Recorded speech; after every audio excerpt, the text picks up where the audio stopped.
A bala rasgou o ar noturno como um sussurro da morte, e João sentiu o impacto antes mesmo de ouvir o eco.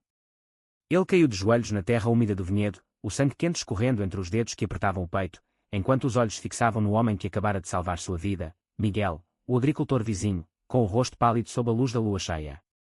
Porquê? Murmurou João, a voz falhando, sabendo que aquele ato de heroísmo acabara de selar um destino que nenhum dos dois poderia escapar. Miguel, com as mãos ainda tremendo do revólver que havia disparado contra o assaltante fugindo nas sombras, ajoelhou-se ao lado dele, rasgando a camisa para estancar o ferimento. Porque você é o único que importa agora, respondeu ele, a voz rouca de emoção, enquanto o som distante de sirenes cortava a quietude do Alentejo. Naquele instante, sob as estrelas indiferentes de Portugal, um segredo antigo começou a se desenrolar, ameaçando devorar as raízes de uma família que mal se conhecia. João nunca imaginara que uma herança familiar, tecida com vinhas centenárias e tradições rígidas, o levaria a implorar por um milagre tão desesperado. Aos 45 anos, ele era o último dos Oliveira, dono da Quinta do Vale Perdido, uma propriedade no coração do Douro que sussurrava histórias de gerações passadas. Mas o laudo médico, entregue em um envelope selado 3 meses antes, era implacável. 1 ano de vida, talvez menos, vítima de um câncer que se espalhava como ervas daninhas pelas veias. Seus pais haviam partido cedo, deixando-o sozinho com a terra e o nome que carregava o peso de expectativas não cumpridas. Sem filhos, sem herdeiros, a quinta iria para leilão, devorada por credores e parentes distantes famintos por herança. Ele precisava de um filho. Precisava de um milagre. Foi assim que, numa manhã de outono chuvosa, João dirigiu até a propriedade vizinha, a herdade da luz eterna, onde Miguel cultivava oliveiras com a paciência de quem conhece o valor do tempo lento. Miguel era 10 anos mais jovem, um homem de ombros largos moldados pelo arado e pelo sol implacável, com cabelos castanhos desgrenhados e olhos verdes que pareciam capturar o verde das folhas. Eles se conheciam de vista, trocas de ferramentas na feira de Évora, olhares furtivos que nunca se prolongavam por medo do que revelariam. Miguel era gay, um segredo guardado como uma semente no solo seco, pois no Alentejo rural, onde as tradições ainda ecoam como sinos de igreja, amar um homem era sinônimo de ostracismo. Ele havia fugido de Lisboa anos antes, após um romance fracassado que o deixou com cicatrizes invisíveis, buscando na terra uma cura que nunca chegava. João estacionou o jipe enferrujado na entrada da herdade, o coração batendo como um tambor de festa. Ele desceu, o casaco molhado colando à pele, e encontrou Miguel inspecionando as oliveiras, as mãos enlameadas erguidas em saudação. Bom dia, vizinho, disse Miguel, com um sorriso que não chegava aos olhos, curioso com a visita inesperada. João engoliu em seco, as palavras ensaiadas na mente durante a noite inteira escapando como vinho derramado. Miguel, eu tenho uma proposta. Uma que pode mudar tudo para nós dois.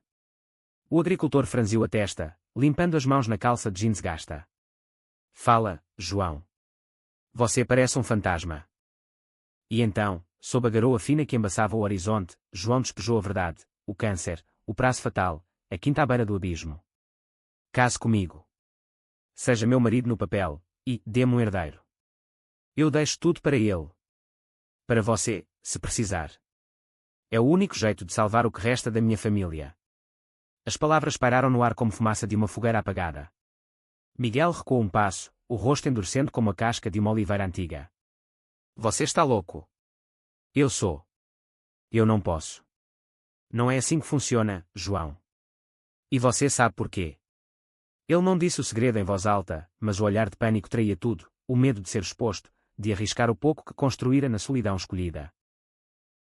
Mas João insistiu, os olhos suplicantes fixos no homem que, em segredo, ele admirava há anos. Não era só pela herança, era algo mais profundo, um anseio por conexão em um mundo que os isolava. Pense nisso. Não é amor fingido, é sobrevivência. E quem sabe? Talvez possamos encontrar algo real nisso. Miguel virou-se, as costas tensas, e murmurou, eu preciso de tempo. Mas o tempo era o inimigo de João, e naquela noite, enquanto o vento uivava pelas colinas, ele soube que o destino havia lançado os dados. Dias se transformaram em semanas, e Miguel evitou a propriedade vizinha como se ela fosse amaldiçoada. Ele mergulhava no trabalho, colhendo azeitonas com mãos que tremiam não pelo frio, mas pela memória de rejeições passadas. Em Lisboa, aos 25 anos, ele amara Pedro, um artista de rua com riso fácil e promessas vazias. Quando a família de Pedro descobriu, o escândalo irrompeu como uma tempestade, ameaças, deserdamento, e Pedro escolhendo o silêncio da conveniência. Miguel fugira para o sul, para o Alentejo, onde a terra não julga, mas também não ama. Agora, a proposta de João reabria feridas, misturando esperança e terror. Como fingir um casamento? Como gerar um herdeiro sem trair sua essência? E pior, porque o pensamento de tocar João, mesmo que em papel, acelerava seu pulso. Enquanto isso, João enfrentava seus próprios demonios. As noites eram assombradas por dores que o dobravam ao meio, e visitas ao hospital em Évora confirmavam o avanço inexorável da doença. Ele começou a escrever cartas não enviadas, confessando em papel o que nunca diria em voz alta, sua própria orientação, escondida por décadas atrás de um véu de heteronormatividade rural. João era gay, sim, mas o peso da tradição familiar o forçara a um armário de ferro. Namoros casuais com mulheres da vila nunca evoluíram, deixando-o com um vazio que a terra não preenchia. Miguel representava não só salvação, mas um espelho de si mesmo. O conflito explodiu numa feira anual em Reguengos de Monsaraz, onde o ar cheirava a churrasco e vinho tinto. João avistou Miguel entre os barracas, rindo com um grupo de agricultores, o braço ao redor de um amigo que o fazia curar. Ciúme, irracional e feroz, subiu pela garganta de João como baile. Ele se aproximou, a voz cortante, decidiu-se. Ou vai-me deixar morrer sozinho com minha herança? As cabeças viraram, sussurros se espalhando como fogo em palha seca. Miguel o arrastou para trás de uma carroça, os olhos flamejantes. Você não entende, João. Isso não é um jogo. Se eu disser sim, é o fim da minha vida aqui.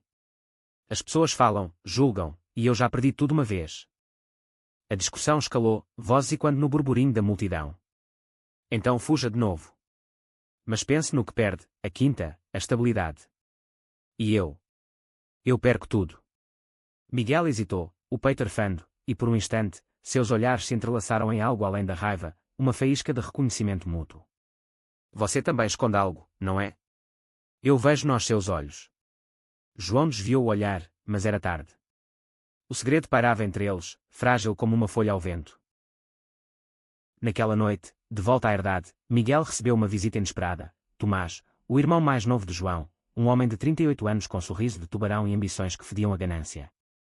Tomás chegara de Coimbra, onde gerenciava um escritório de advocacia, cheirando a colonia cara e intenções ocultas. Ouvi rumores, irmão. Sobre sua condição. E essa loucura de casamento. Ele riu, servindo-se de vinho sem convite. Deixe comigo. Eu cuido da herança. Sem complicações. Mas nos olhos de Tomás brilhava algo sombrio. Ele sabia do plano de João, e planejava sabotá-lo, forjando documentos para reivindicar a quinta prematuramente. Miguel, espiando da janela, sentiu um calafrio. Tomás representava o pior da sociedade que ele temia, o preconceito disfarçado de família. Ele confrontou João no dia seguinte, na divisa das propriedades, onde um riacho murmurava segredos. Seu irmão é um lobo. Ele quer tudo, e vai usar sua doença contra você. João assentiu, exausto. Eu sei. Por isso preciso de você. Não como marido falso, mas como aliado. Como amigo. A palavra pairou, carregada de potencial. Miguel, contra toda lógica, estendeu a mão. Tudo bem. Eu caso. Mas com condições, nada de mentiras entre nós. E o herdeiro? Vamos encontrar um jeito ético, talvez a adoção ou surrogacia. O casamento foi marcado para o inverno, numa capela modesta em Monsaraz, com poucas testemunhas, um padre relutante e uma prima distante de Miguel que não fazia perguntas. A cerimônia foi tensa, o ar frio da capela amplificando os batimentos acelerados. Quando trocaram votos, as mãos de Miguel tremiam nas de João, e por um segundo, o toque pareceu real demais, despertando um calor proibido. Até que a morte nos separe, murmurou João, e Miguel respondeu com um aceno, o coração dividido entre dever e desejo. Mas os problemas mal começavam. Rumores se espalharam pela vila como vinagre em vinho, o casamento de conveniência do moribundo com o solteirão estranho. Insinuações homofóbicas surgiram nas tascas, olhares hostis nas ruas empedradas. Miguel enfrentou o primeiro golpe numa assembleia de agricultores, onde um vizinho idoso cuspiu, vocês dois, fingindo ser o que não são. Deus não abençoa isso. Miguel rebateu com fúria contida, amor não precisa de rótulos para ser real. Mas dentro de si, o medo crescia, e com ele, uma atração por João que ele negava veementemente. João, por sua vez, lutava contra o corpo que traía. As quimioterapias o deixavam fraco, mas as visitas noturnas de Miguel, trazendo sopas caseiras e histórias de infância, teciam uma amizade inesperada. Eles conversavam até altas horas na varanda da quinta, sob o manto estrelado, compartilhando confidências. Eu amei uma vez, confessou Miguel numa noite de lua nova. Mas ele me abandonou pelo medo da família. E você? Porque nunca se casou de verdade. João hesitou, então soltou o segredo, porque eu amo homens, Miguel. Como você.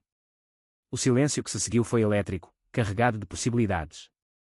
Seus olhares se encontraram, e pela primeira vez, o toque de mãos foi intencional, um consolo que beirava o afeto. O primeiro grande conflito irrompeu quando Tomás retornou, armado com um advogado corrupto e papéis falsos alegando a insanidade de João. Você não está em condições de gerir nada, sibilou ele na cozinha da quinta, enquanto Miguel os espionava do corredor. E esse seu marido? Uma farsa para enganar a todos. João, pálido mas firme, rebateu, saia daqui, Tomás. A herança é minha para decidir. Mas Tomás riu, revelando seu trunfo, uma carta antiga dos pais de João, distorcida para sugerir que a propriedade devia ser dividida igualmente entre irmãos. Ou assine, ou eu exponho seus pecados para a vila inteira. Miguel explodiu da sombra, o punho cerrado. Você não toca nele. Nem na memória dele. A briga física foi evitada por pouco, mas as palavras feriram fundo. Tomás partiu com ameaças, prometendo vingança. Naquele momento de caos, João desabou nos braços de Miguel, o choro silencioso misturando-se à chuva que batia nas janelas. Obrigado por ficar, sussurrou João. Miguel o abraçou, sentindo o coração do outro bater contra o seu, e percebeu que o que começara como dever havia se transformado em algo profundo, amor, o tipo que desafia a morte. Enquanto o inverno cedia à primavera, eles planejavam o futuro, ou o que restava dele consultaram um advogado em Lisboa, discreto e compreensivo, sobre surrogacia, uma mulher de confiança na família de Miguel, disposta a carregar o filho em troca de apoio financeiro. Mas o processo era lento, burocrático, e o tempo de João escorria como areia. Noites de insônia traziam pesadelos para Miguel, visões de João partindo, deixando-o com uma criança e um vazio insuportável. Ele começou a escrever um diário, páginas cheias de dúvidas e declarações não ditas. Eu o amo. Não pela piedade, mas pela força que vejo nele, pela forma como me faz querer ser corajoso. Um passo inesperado veio de Ana, a prima de Miguel, uma ativista LGBTQ+, de Porto que visitou a quinta com bandeiras e histórias de vitórias contra o preconceito. Vocês não estão sozinhos, disse ela, organizando um piquete informal contra os rumores da vila. Sua presença trouxe aliados, o padre da capela, que confessou sua própria jornada de aceitação, e um grupo de jovens agricultores que viam em Miguel um mentor. Pela primeira vez, o Alentejo parecia menos hostil, as oliveiras sussurrando encorajamento em vez de julgamento. Mas o clímax se aproximava como uma tempestade de verão. Tomás, furioso com a resistência, orquestrou um escândalo, vazou documentos falsos para o jornal local, acusando João de fraude e Miguel de influência imoral. A vila ferveu, com multidões se reunindo na Praça de Évora, gritando slogans de tradição e moralidade. João, enfraquecido pela última sessão de quimio, insistiu em confrontar o irmão publicamente. Chega de segredos, disse ele a Miguel na véspera. Vamos lutar juntos, como maridos de verdade. O confronto na praça foi caótico, Tomás no centro, com megafone em punho, denunciando a degeneração da família Oliveira. Miguel e João subiram ao palanque improvisado, mãos unidas. Eu tenho um ano de vida, proclamou João, a voz amplificada e quando pelas arcadas antigas. Mas escolhi amar, não odiar. Miguel não é meu salvador, ele é meu parceiro. E nosso filho será o herdeiro de um legado de coragem, não de ódio. O silêncio que se seguiu foi ensurdecedor, quebrado por aplausos hesitantes de Ana e seus aliados. Tomás, atonito, recuou, mas não antes de lançar uma última ameaça: vocês vão se arrepender. Naquela noite, de volta à quinta, o alívio se misturou à exaustão. João e Miguel sentaram-se no banco de pedra do jardim, o ar perfumado por jasmins noturnos. Eu te amo, confessou Miguel, as palavras escapando como um rio represado. João virou-se, os olhos brilhando com lágrimas. Eu também. Sempre soube, mas o medo. O medo nos separava. Eles se beijaram então, um beijo suave e cheio de promessas, não de luxúria, mas de almas se entrelaçando contra o abismo. Os meses seguintes foram uma dança delicada entre esperança e declínio. A surrogacia avançou, Clara, a prima de Miguel, concordou, e testes confirmaram a gravidez. A vila, aos poucos, amoleceu, conversas em voz baixa viraram apoio silencioso, com cestas de frutas deixadas na porta. Mas a doença de João acelerava. Ele passava dias na cama, Miguel ao lado, lendo poemas de Camões ou contando histórias da infância no Douro. Prometa que vai criar nosso filho com histórias verdadeiras, pedia João, a voz fraca.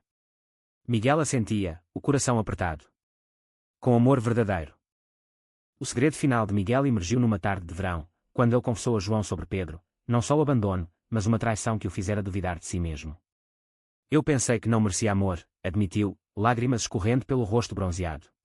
João, com a mão trêmula dele, respondeu: você merece tudo. E eu te dou o meu, sem reservas. Aquele momento de vulnerabilidade selou sua união, transformando o casamento de papel em laços indissolúveis. Quando o outono retornou, trazendo folhas avermelhadas às vinhas, João sentiu o fim se aproximar. Ele reuniu forças para um último ato, uma festa na quinta, convidando a vila inteira. Mesas cheias de vinho e pão, música de fado e quando suave. Tomás apareceu, não como inimigo, mas quebrado, uma conversa particular com Miguel o fizera questionar suas motivações. Eu era um medroso, admitiu ele, assinando os papéis que garantiam a herança ao futuro filho. Na lua cheia que marcava um ano desde a proposta, João e Miguel caminharam pelo vinhedo, o ar fresco carregado de uvas maduras. Eu não tenho mais um ano, sussurrou João, encostando-se em Miguel. Mas vivi o melhor possível, por sua causa. Eles se abraçaram sob as estrelas, o bebê chutando na barriga de Clara como um lembrete de continuidade. Horas depois, João partiu pacificamente, no sono, com Miguel velando até o amanhecer. O luto foi profundo, mas não destruidor.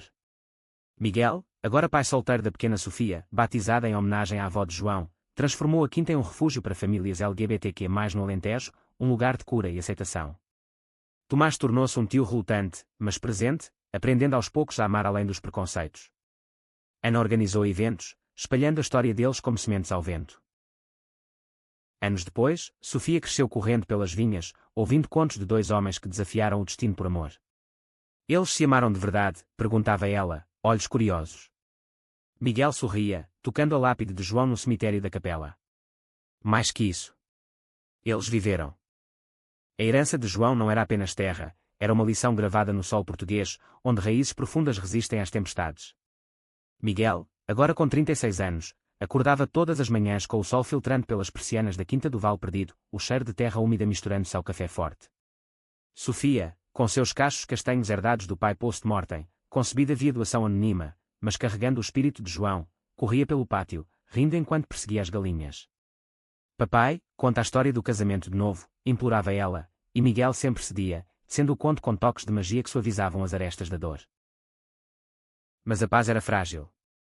2 anos após a morte de João, sombras do passado retornaram na forma de um detetive particular contratado por Tomás, não por maldade, mas por paranoia residual. O homem, um lisboeta seco chamado Rui, apareceu na herdade numa manhã de nevoeiro, gravador em punho. Senhor Santos, preciso confirmar detalhes sobre o casamento de 2024. Irregularidades alegadas. Miguel sentiu o estômago revirar. Tomás, ainda lidando com sua própria crise de identidade, casado com uma mulher que ele amava, mas questionando segredos enterrados, havia sido manipulado por um parente distante ávido por contestar à vontade. O confronto foi imediato. Miguel, com Sofia no colo, enfrentou Rui na cozinha, a mesa de carvalho testemunha silenciosa. Irregularidades. Era amor, homem. Amor que salvou esta terra e esta criança. Rui, impassível, citou cláusulas, falta de consumação, intenções fraudulentas. Miguel riu amargamente. Consumação. Em um mundo que nos julga por isso. João e eu consumamos nossa alma um no outro. Mas o detetive insistiu em depoimentos, e Miguel soube que a batalha reaberta poderia rasgar as cicatrizes. Enquanto isso, um novo aliado surgia inesperado, Eduardo, um jornalista de Faro que cobria histórias de resiliência que era no sul de Portugal. Eduardo, com seus óculos tortos e sotaque algarvio caloroso, havia lido sobre o caso anos antes e agora, atraído por rumores, visitou a quinta para uma entrevista. Sua história pode inspirar milhares, disse ele, enquanto caminhavam pelas vinhas, Sofia colhendo uvas selvagens. Miguel hesitou, expôs-se novamente. Mas nos olhos de Eduardo, viu não piedade, mas admiração genuína. E algo mais, uma faísca de atração mútua, tímida como o primeiro broto da primavera. A amizade com Eduardo floresceu devagar, entre cafés em Évora e passeios noturnos onde discutiam livros de Saramago e os desafios da visibilidade LGBTQ+ em zonas rurais. Eduardo compartilhava sua própria jornada. Crescido em uma família conservadora, ele saíra do armário aos 30, perdendo amigos mas ganhando uma carreira que dava voz aos silenciados. Você e João. Vocês pavimentaram um caminho, disse ele uma noite, sob as estrelas que pareciam as mesmas que testemunharam o beijo fatal. Miguel corou, o coração acelerando pela primeira vez desde a perda. Talvez seja hora de eu caminhar nele. Mas o conflito com Rui escalava. O detetive desenterrou cartas antigas, distorcendo-as para sugerir que o casamento era puramente financeiro. Tomás, arrependido, confrontou Miguel em uma ligação tensa. Eu não queria isso, juro. Meu primo de Coimbra. Ele me convenceu de que era para proteger a família. Miguel, furioso, rebateu. Família. Você quase destruiu a de João. Mas no fim da linha, a voz de Tomás quebrou. Eu sinto falta dele, Miguel. E sinto falta de ser irmão. Era a primeira rachadura na armadura de Tomás, revelando um homem lutando contra seus próprios demónios, uma atração reprimida por um colega de trabalho que o forçava a questionar sua heterossexualidade assumida. O clímax veio numa audiência em Évora, o tribunal lotado com moradores curiosos e repórteres. Miguel subiu ao banco das testemunhas, Sofia ao lado de Ana na plateia, vestida com um laço azul em homenagem a João. Eu casei com João por necessidade, admitiu ele, voz firme. Mas amei por escolha. Nosso filho é prova disso, não de fraude, mas de legado. Eduardo, na primeira fila, cobria a história para seu jornal, os olhos fixos em Miguel com orgulho.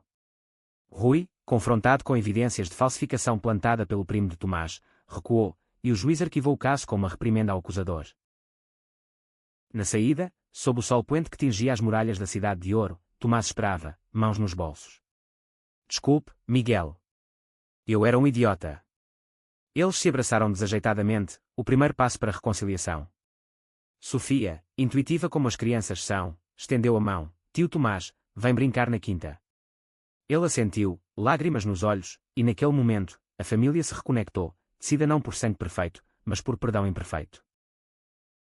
Com a poeira assentada, Miguel e Eduardo deram o próximo passo, um jantar na herdade, luzes de vela dançando nas paredes de pedra.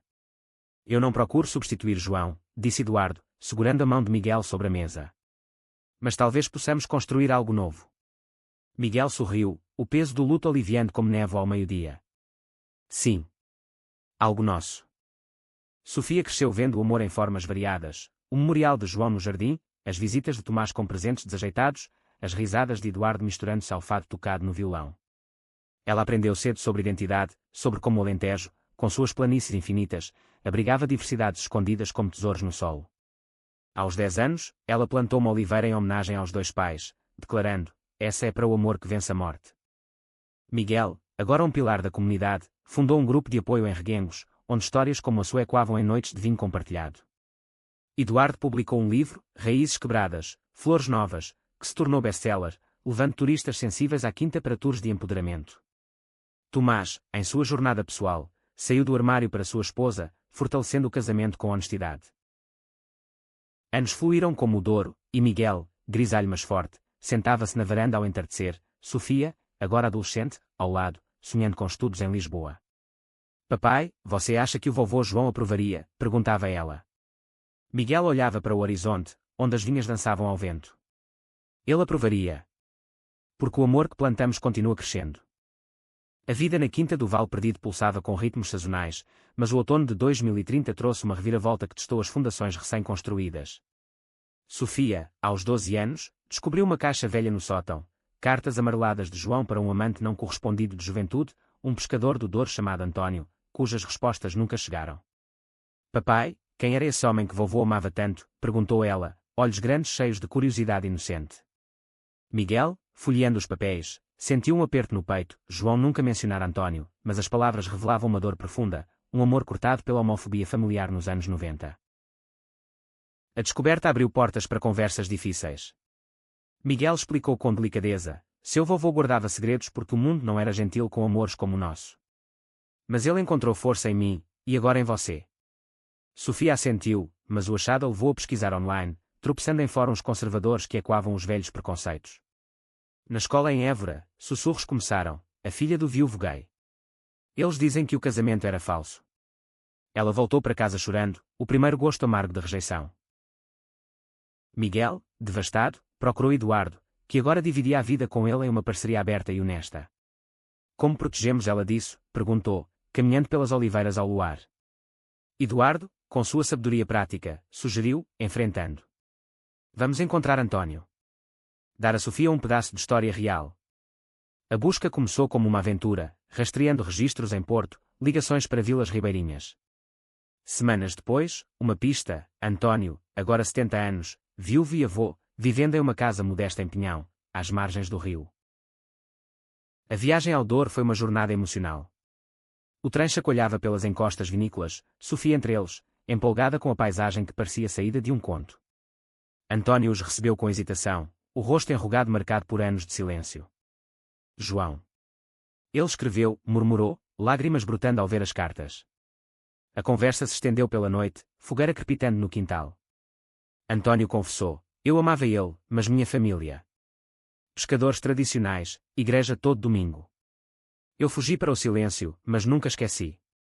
Sofia, sentada aos pés dele, perguntou, você se arrepende? Ele sorriu tristemente, todo dia. Mas ver sua neta. É como João voltou. O reencontro curou feridas antigas. António visitou o Alentejo, plantando uma videira na quinta como símbolo de laços reconectados. Para Sofia, ele se tornou vovô do rio, contando histórias de João jovem, correndo pelas encostas com sonhos livres. O incidente na escola perdeu força quando Sofia, fortalecida, confrontou os bullies com fatos. Meu pai salvou uma família com amor. Qual é o seu superpoder?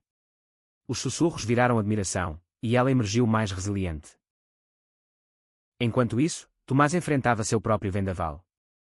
Em Coimbra, seu casamento abalou quando sua esposa descobriu sua bissexualidade através de mensagens acidentais com o colega. Por que esconder? Gritou ela, ferida pela traição da omissão. Tomás, pego entre vergonha e alívio, buscou refúgio na quinta, chegando numa noite de tempestade. Miguel, eu sou como vocês.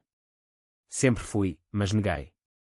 Miguel, lembrando suas próprias lutas, o abraçou, bem-vindo ao clube dos que sobrevivem. A crise de Tomás levou a uma separação amigável, mas dolorosa. Sua ex-esposa, surpreendentemente, tornou-se aliada, juntando-se ao grupo de apoio de Miguel para mães de famílias Kier. Tomás começou terapia em Évora, emergindo como um homem renascido, canalizando sua energia para a advocacia. Ele fundou uma ONG contra a discriminação rural, usando a história de João como bandeira. Eduardo, sempre o cronista, documentou tudo em podcasts, o ícone áudio, na capa evocando memórias do póster imaginário que Miguel criara anos antes para homenagear João. Raízes Kier, chamava-se a série, com episódios gravados na varanda da quinta, vozes e quando sob as estrelas. Sofia contribuiu com um episódio aos 13, lendo uma carta de João, amor não morre, ele se planta. Mas o verdadeiro teste veio com uma oferta inesperada. Um investidor de Lisboa queria comprar parte da quinta para um resort de luxo, prometendo riqueza mas ameaçando a essência da terra. É progresso, argumentou o homem, terno impecável contrastando com o pó das botas de Miguel. Vocês podem modernizar. Miguel recusou, mas o dilema pesou, a quinta precisava de reparos, e Sofia sonhava com faculdade. Eduardo sugeriu crowdfunding via sua rede jornalística, e Ana mobilizou a comunidade LGBTQ+ nacional. Em semanas, doações fluíram, de casais em Faro a ativistas em Porto, salvando a propriedade e transformando-a em um centro cultural. No verão seguinte, a quinta sediou seu primeiro festival, Amores Enraizados, com fado, vinhos e painéis sobre identidade. António performou uma canção dedicada a João, voz rouca emocionando a multidão. Tomás discursou sobre a redenção, Sofia dançou com amigos diversos, e Miguel e Eduardo trocaram votos informais sobre a oliveira plantada anos antes. Por mais estações, murmuraram eles, selando um amor maduro, testado pelo tempo. Sofia, observando tudo, sussurrou para o vento, obrigada, vovô João. Você nos ensinou a florescer. O festival marcou um renascimento, mas o destino, caprichoso como o clima alentejano, reservava outra camada de drama. Aos 15 anos, Sofia começou a questionar sua própria identidade, atraída por uma colega de escola, Inês, uma garota de cabelos curtos e espírito livre vinda de Setúbal. Papai, e se eu gostar de meninas, confessou ela numa tarde chuvosa, sentada no balanço do jardim. Miguel, coração inchando de orgulho e preocupação, respondeu, então você é como seu vovô e eu, parte de um arco-íris que o mundo precisa ver. O romance de Sofia e Inês floresceu em segredo, passeios pelo riacho, bilhetes escondidos em livros, mas explodiu quando os pais de Inês, conservadores e recém-chegados, descobriram. Isso é fase, ou influência daquela quinta esquisita, bradou o pai, um engenheiro de Lisboa transferido para Évora. Inês foi confinada, e Sofia, devastada, mergulhou em rebeldia, notas baixas, noites fora, um piercing no nariz que Miguel fingiu aprovar. A crise familiar irrompeu numa reunião tensa na escola, com diretores, pais e Miguel como mediador. Meu lar é aberto ao humor em todas as formas, defendeu ele, enquanto Eduardo filmava discretamente para um documentário. Os pais de Inês, rígidos como carvalhos secos, citaram valores tradicionais, mas Ana, presente como conselheira, contra-argumentou com estatísticas. Em Portugal, 10% dos jovens são LGBTQ+. Negar isso é negar a realidade. O confronto escalou para ameaças de mudança de escola, mas Sofia, com coragem herdada, falou: eu amo Inês. E se vocês a amam, vão deixá-la ser feliz. O turning point veio inesperado. Tomás, agora um advogado pro bono para causas quer, interveio com uma carta formal, citando leis anti-discriminação. Impressionados pela sinceridade, os pais de Inês recuaram, convidando Miguel para um jantar. Lá, sobre bacalhau e vinho verde, conversas fluíram. O pai confessou um irmão gay perdido para o suicídio nos anos 80, a mãe admitiu medos enraizados na educação católica. Nós erramos, disse ela, abraçando Inês. O casal adolescente ganhou permissão para namorar, e Sofia emergiu mais forte, organizando um clube LGBTQ+ na escola. Enquanto isso, a saúde de António declinava, um derrame o deixou fraco, e ele pediu para passar os últimos meses na quinta. Miguel acolheu-o como família, instalando-o no quarto de hóspedes com vista para as vinhas. Noites de histórias viraram rotina, António relembrando João pescando no Douro, rindo de tempestades compartilhadas. Ele era teimoso como você, brincava com Miguel. Eduardo capturou tudo em áudio, criando um podcast especial, Ecos do Rio, onde vozes do passado dialogavam com o presente. Tomás, em sua nova fase, encontrou amor próprio datando um homem de Coimbra, um professor de história que o ajudava a desvendar raízes familiares. Eu era o vilão da história de João, confidenciou ele a Miguel numa visita. Mas vilões podem mudar. Juntos, eles revisaram os arquivos da quinta, descobrindo uma cláusula esquecida na vontade de João, uma doação para uma fundação quer, ativada apenas após a maioridade de Sofia. Ele planejava tudo, maravilhou-se Tomás, e eles a executaram, transformando fundos em bolsas para jovens rurais LGBTQ+. Eduardo e Miguel enfrentaram seu próprio conflito, ciúmes sutis quando Eduardo viajou para um festival em Berlim, cobrindo ativismo global. Você brilha lá fora, eu fico aqui com a terra, murmurou Miguel numa carta não enviada. Eduardo retornou com um anel simples: case comigo. Não por herança, mas por nós. A cerimônia foi íntima, na capela de Monsaraz, com Sofia como madrinha, António como padrinho, Tomás lendo votos. 2 corações, uma raiz, proclamou o padre, agora um aliado fervoroso. Sofia e Inês, inseparáveis, sonhavam com viagens. Vamos para o Douro, ver onde vovô João amou primeiro, propôs Inês. Elas foram no verão, remando no rio, sentindo o espírito de António e João no vento. De volta, Sofia escreveu um ensaio para a escola, Herança não é sangue, é coragem, ganhando um prémio nacional que a levou a palcos em Lisboa. António partiu pacificamente na primavera, ao lado de Miguel, sussurrando: diga a João que eu o esperei no outro lado. Seu funeral uniu o Douro e o Alentejo, com fado tocado em ambas as margens. Sofia plantou uma parreira em sua memória, declarando: agora todos os amores estão enraizados aqui. A quinta prosperava, um farol para os marginalizados. Miguel, aos 40, olhava para Sofia dançando com Inês no jardim, Eduardo ao lado, e sentia a continuidade, um legado de amor que transcendia a morte, florescendo em solos improváveis. Com a maioridade de Sofia se aproximando, a Quinta do Vale Perdido tornou-se mais que uma fazenda, um santuário vivo, onde workshops de vinicultura se misturavam a sessões de terapia queer, e as oliveiras sussurravam conselhos ancestrais. Aos 18 anos, Sofia era uma força da natureza, estudante de jornalismo em Lisboa, com dreads coloridos e um podcast próprio, filha das vinhas, que entrevistava sobreviventes de preconceito rural. Inês, sua namorada agora noiva, estudava biologia marinha em Faro, sonhando com conservação costeira. Vamos unir terra e mar, brincavam elas, planejando um futuro interseccional. Mas o passado, teimoso como raízes profundas, ressurgiu através de uma carta anônima. A verdade sobre o herdeiro de João Oliveira virá à tona. Prepare-se. Miguel, agora com fios prateados entrelaçados nos cabelos, sentiu o pânico familiar. Quem enviara? Um eco do primo ganancioso de Tomás, ou algo novo? Eduardo, sempre o investigador, rastreou o envelope, postado em Coimbra, mas sem digitais claras. É blefe, concluiu ele, mas Miguel sabia melhor, segredos têm o hábito de fermentar. A revelação veio numa visita surpresa, uma mulher de meia-idade, Clara, não a prima surrogata, mas outra Clara, com olhos idênticos aos de João. Eu sou a doadora de óvulo, confessou ela na cozinha, voz trêmula. Ouvi sobre a morte dele e sobre o filho. Sofia é minha geneticamente, via o processo anônimo que facilitamos. Miguel recuou, o mundo girando. Eles haviam optado por surrogacia com doação anônima para proteger todos, mas Clara, uma artista de Évora que lera sobre o caso anos antes, rastreara-os por curiosidade materna reprimida. Não quero custódia, esclareceu ela. Só conhecer minha filha. O dilema rasgou o coração de Miguel. Contar a Sofia. Arriscar sua estabilidade. Ele consultou Tomás, agora casado com seu professor e pai de gêmeos adotivos. Honestidade é o legado de João, aconselhou Tomás, que havia aprendido a lição na pele. Eduardo concordou, gravando uma sessão familiar para o podcast de Sofia, com permissão, é claro. Quando Miguel contou, Sofia chorou, mas não de raiva, outra camada de amor. Isso é incrível, papai. O encontro com Clara foi mágico, piquenique nas vinhas, onde ela desenhou retratos de Sofia como criança imaginada, histórias de sua própria jornada como lésbica solteira. Clara integrou-se devagar, tornando-se tia das estrelas, ensinando arte à comunidade. Mas o blefe da carta persistia, e logo se revelou, o remetente era o ex-detetive Rui, agora reformado e arrependido, que investigara por conta própria após uma crise pessoal, sua filha saíra do armário, forçando-a a confrontar a homofobia internalizada. Eu queria redimir, explicou ele, visitando a quinta com flores. Mas errei o método. Miguel o perdoou, convidando-o para um workshop, Redenção começa com escuta. Enquanto isso, Sofia e Inês enfrentavam seu teste, uma viagem de mochila pela Europa, testando independência. Em Barcelona, durante o PRID, elas se perderam em uma manifestação que virou tumulto, polícia avançando, gás lacrimogéneo no ar. Sofia ligou para Miguel em pânico, estamos bem, mas... sinto falta de casa.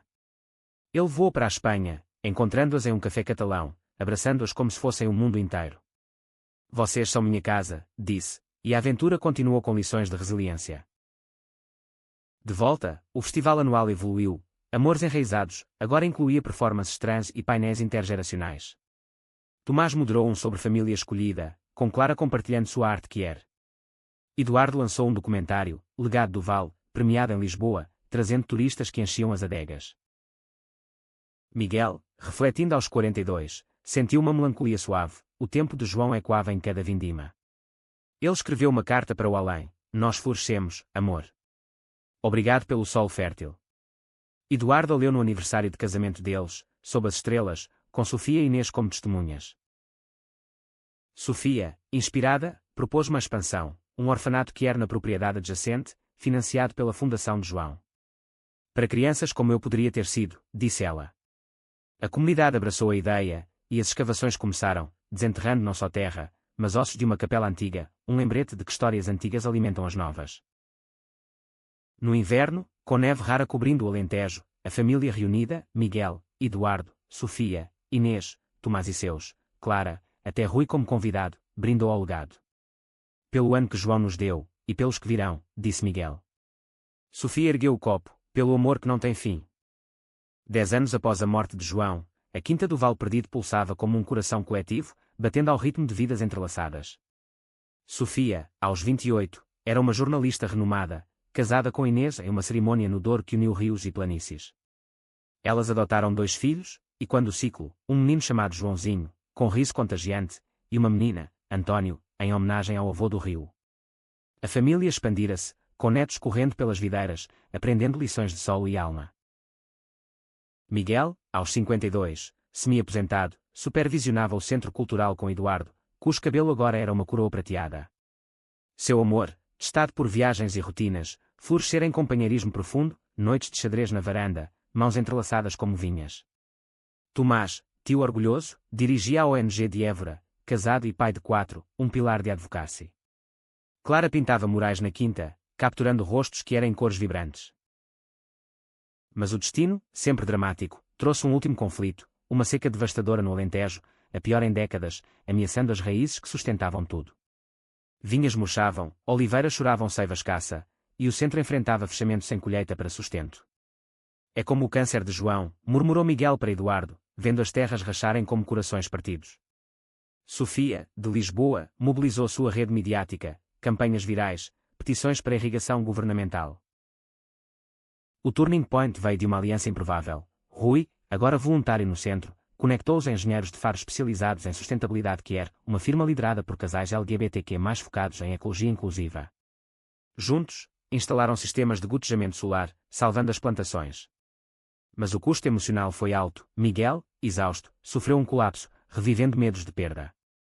Eduardo ancorou: nós somos as raízes agora. Inquebráveis. Sofia, grávida do terceiro filho, liderou uma vigília noturna pelas plantações, lanternas acesas como estrelas caídas.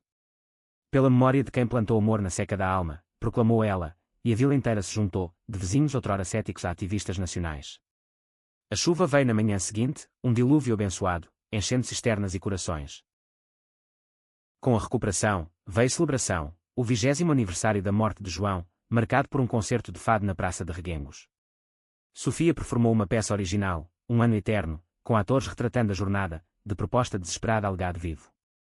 Tomás chorou abertamente, Clara pintou o palco ao vivo, e Miguel e Eduardo dançaram uma valsa lenta, sussurrando: ele estaria dançando conosco. Anos fluíram, e a quinta tornou-se lenda, livros escritos, filmes rodados, um farol global para a resiliência que era. Miguel, aos 65, sentava-se com netos aos pés, contando a história original, a bala no vinhedo, a proposta sob a chuva, o beijo sob estrelas. E o segredo? Perguntavam eles. O segredo era o amor. Sempre foi. Quando Miguel partiu, pacificamente na cama que compartilhara com Eduardo, foi com um sorriso, reunindo-se a João no horizonte. Eduardo, viúvo mas rodeado de família, plantou uma roseira, para os espinhos que nos fortaleceram. Sofia, agora guardiã, ergueu um monumento, duas figuras entrelaçadas em pedra, inscritas com o título que iniciara tudo. Só tenho 1 ano de vida.